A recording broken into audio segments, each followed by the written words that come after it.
Bothell man who says his home is haunted by poltergeists, turning over his furniture, burning his Bibles, and throwing objects, says he finally has some answers.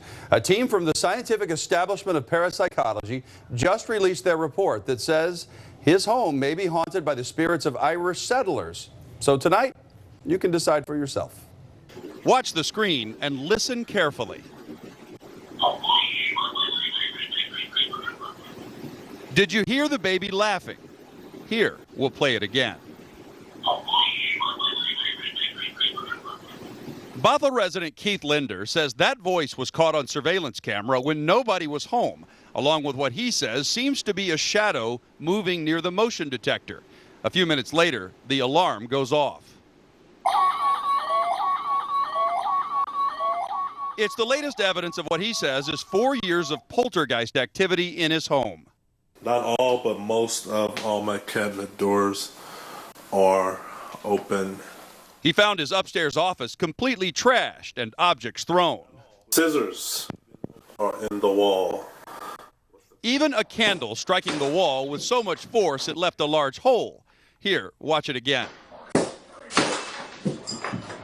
Lender just wanted an explanation for the phenomena. A previous team, Ghost Adventures, had been in and left with zero evidence and kind of painted us in a wrong light of attention-getting, hoaxing. But he refused to give up. Linder convinced parapsychologist Steve Mera and paranormal specialist Don Phillips from the UK to investigate using a room full of equipment that they say recorded a smoke detector being knocked off the wall. Keith, let's go now. Okay. Whoa. You guys know where this has been since you've been here. I can't see why that would fall off because it's got very deep set holes. No, if any vibration will. Falling off nonchalant.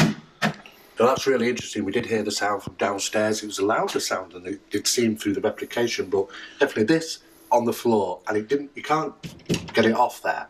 After a week living in the house, they certified it as intelligent haunting, partly because of the evidence you're about to hear for yourself. We came here, we listened to Keith's story, we visited a priest. That priest told us something quite phenomenal, that there was evidence, or he believed, that the building, Keith's home, was built over, well, you know, settlements of people who have passed away and maybe still be here. So Phillips crawled underneath the home. I was a bit concerned earlier on because we kind of lost him for about 20 minutes. And came out with some freaky recordings. Many of them are so clear. I'm just gobsmacked.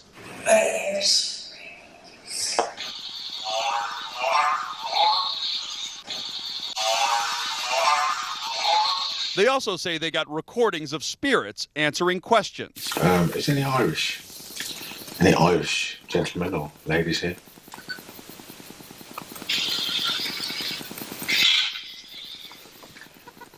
For his part, Linder feels vindicated.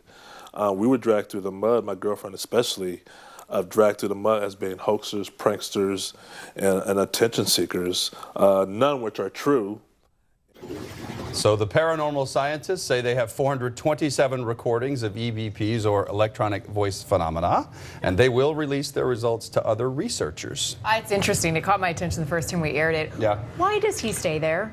It's a really good question. Believe it or not, I mean, it's creepy enough that I'd be out of there. Yeah, we asked him today, and he said that now he's kind of to the point where he's not going to be driven out of the home, right? He wants to get some answers, and believe it or not, that's a rental home that he's in. Yeah, that he and his girlfriend have been in. So they're just not going to give up. And I think what happened was when Ghost Adventures kind of slammed them and said there was nothing there, they kind of dug their heels in. After months, they got these guys to come over. And now these are very well-known paranormal researchers who have said, we have all this evidence. And I just showed you a little bit of what they've got. And so I think he's not going anywhere for now. Let's hope they can coexist nicely. Yeah, they did. The spirits did say they don't mean him any harm. Oh, right. Okay. From the creepy spirits. Thanks, David.